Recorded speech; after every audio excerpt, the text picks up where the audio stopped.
Chamber of commerce આપેલા 31મી ડિસેમ્બરે બંધના એલાનને બહોળો પ્રતિસાદ મળ્યો। બગસરા શહેરમાં ચેમ્બર ઓફ કોમર્સે આપેલા બંધના એલાનનો વિવિધ સંસ્થાઓએ ટેકો જાહેર કર્યો છે।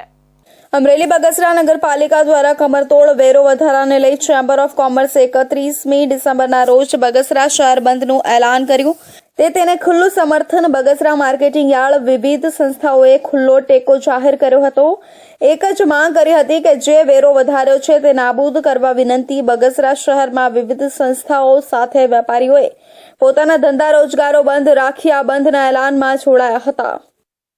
નગરપાલિકાએ તાજેતરમાં 700 રૂપિયાનો વેરો વધાર્યો છે। નગરપાલિકા અવારનવાર વેરા વધારી રહ્યા છે। બગસરાનો વેપાર તૂટી ગયો છે। અગાઉ 100 ગામનું હટાણું હતું, આજે વેપાર તૂટી ગયો છે।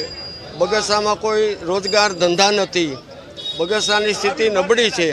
આવા સંજોગોમાં દિન પ્રતિદિન નગરપાલિકા નવા વેરા બગસરાની પ્રજા ઉપર ઠોકે છે, એ ખરેખર અન્યાયની વાત કરાય।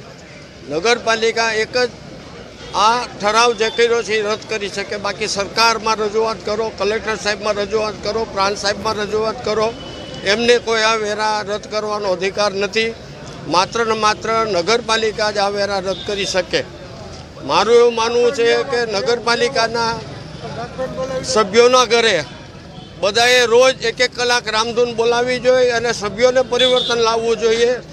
પહેલા સ્ટ્રીટ લાઇટ વેરો ન હતો, હવે ₹50 કરાયો છે। ભૂગર્ભ ગટરનો વેરો પણ ન હતો, જે વધારીને ₹250 કરવામાં આવ્યો છે। પાણી રહેણાંક વેરો પહેલા ₹600 હતો, તે હવે 900 કરાયો છે અને પાણી બિન રહેણાંક વેરો ₹1300 હતો, જે વધારીને હવે 1700 કરાયો છે। આમ સફાઈ રહેણાંક વેરો ₹15 હતો, તે હવે ₹100 કરાયો છે અને સફાઈ બિન રહેણાંક વેરો ₹25 હતો, તે હવે 100 કરાયો છે। આમ ટોટલ રહેણાંકનો ₹750 વેરો વધારાયો છે, તેમજ બિન રહેણાંકનો ₹850 વેરો વધારાયો છે।